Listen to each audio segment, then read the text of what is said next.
guys, this is Lord Chael speaking on behalf of our show sponsor, Established Titles. Established Titles is a project based on a Scottish custom where landowners are referred to as lords and ladies. They allow you to buy as little as 1 square foot of dedicated land so you can officially call yourself a lord or a lady. Established Titles is not just about your ego. You also get to do some good.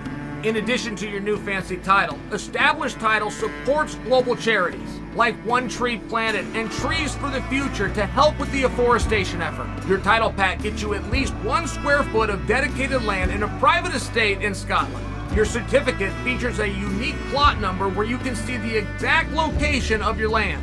And right now, Established Titles is holding 200 plots of land right next to mine.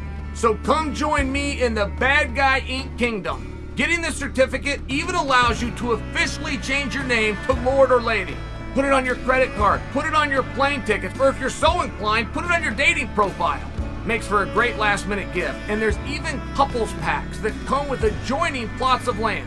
Established Titles is having a great limited-time sale. Go to establishedtitles.com/Chael to save 10% off today. Remember to use the promo code Chael, or just click on the link below.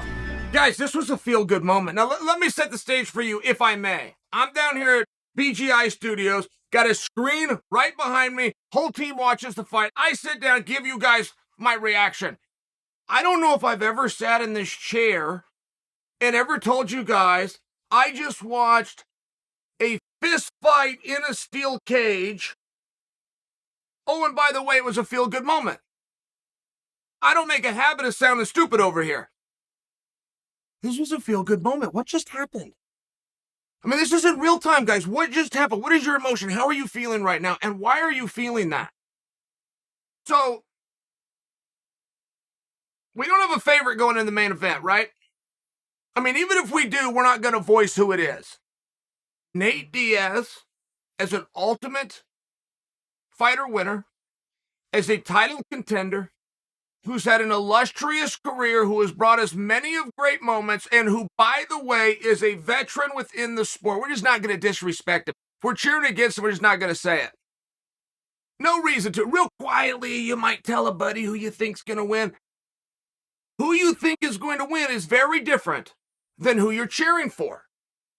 Now, the other side of the coin.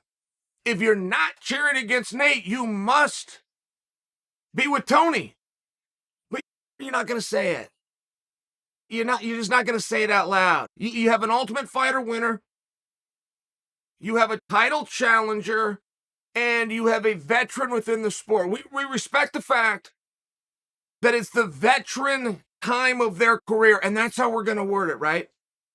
Okay. Well, I wanted to test how right I was. So one of the times where I kind of silenced Emin, Ethan, and Ryan and the team is when Bruce Buffer introduced them.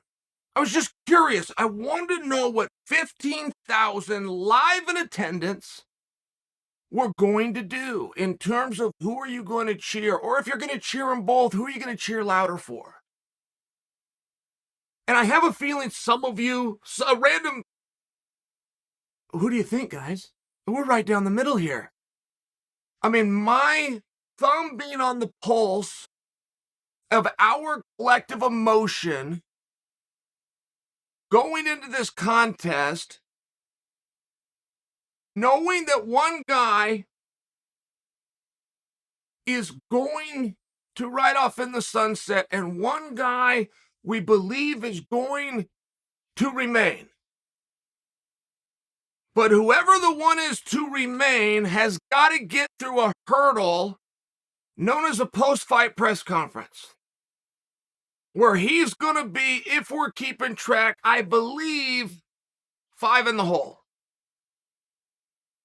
We don't know what tonight represents. And for all we knew, it was very, very realistically the last time that we see either of our heroes make that walk. We know that, but we don't discuss that. We don't talk about that in headlines. We say other things. We say this is going to be a great fight. We say they sure are great. We say we sure do like them. We say nobody gets released, nobody ends their career being a main event. We say things like this, but deep down inside, we know the music hits those speakers times 2, it might be the last walk. So, we have a fight to unpack. And the X's and O's of this fight, I have a feeling most of us have forgotten. But I will share with you about 20 seconds into the fight, and you guys saw blood gashing down Tony's leg. The announcers caught it, and Bersari and his team zoomed in on it. You see this blood coming down Tony's leg. I saw that kick. It was about 25 seconds in. But it was actually very relevant. Tony Ferguson is very nasty with particularly his left leg kick. Nate Diaz has a story of his career of not defending leg kicks. Why do I bring that up? Because 25 seconds in, Tony threw one of his best weapons. Nate Diaz simply brought his leg up and checked it, but it did damage to Tony. There's no other time in Nate's career you could make that statement. And you might think it's simple, guys, but when we're watching these guys, and we're watching these veterans, and we're watching these greats, we're not resting on their laurels. We're hoping that we can see something within the contest that shows that they're getting better, like a younger fighter, like the younger version of themselves. I saw it 25 seconds in. I saw Nate Diaz bring the leg up, turn the knee out. Not only did he not take the leg kick, he stopped, largely, broad stroke, he stopped Tony Ferguson from throwing leg kicks, which is one of his best weapons. And he showed a new wrinkle. That happened. I have to give Nate credit for this. Now, it looked as though these boys just weren't going to go to the ground. And the only one that tried to take it there was Tony Ferguson, but he wasn't real serious about it. He went for 2 takedown attempts, and if you think that you saw more, I'm going to credit him with 2, but one of them was pretty serious. Nate pummeled in, Nate kept it on her feet. Now you get a kickboxing match. The first time they hit the ground, it's a very compelling storyline, but there's certain holds, if you're caught in them, it's probably a curtain call. Chimaev, just by example, got to one of those positions. Nate Diaz, by example, there's a few ways to do a guillotine, but Nate does his very different. If you understand the X's and O's, then you saw it's probably a curtain call. You're probably not going to get out of it. But when this was done and Nate came to his feet and Nate spoke to Joe Rogan, he did not tell us all, thank you, F you, bye. He did not. He said something very different, very, very different. We always think we know Nate Diaz, and we always get it wrong. He said, I'm going to go do something else. That's been reported. Joe Rogan tried to pin him down. Are you talking about going into professional boxing? Because that rumor was here forever until a week ago when Brett Okamoto says, no, he's going to apply for a promoter's license to get into that side of the game. Nate did what Nate does, which is to keep us guessing, but then he said something different, didn't he, guys? He said, and then I'm going to be right back here to win a championship. That changed the tone of the entire evening. I've already forgotten that Tony Ferguson got beat.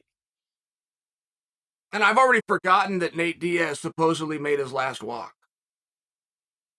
I'm going to go do something else. I'm going to come right back here and be a UFC champion is the only thing I remember.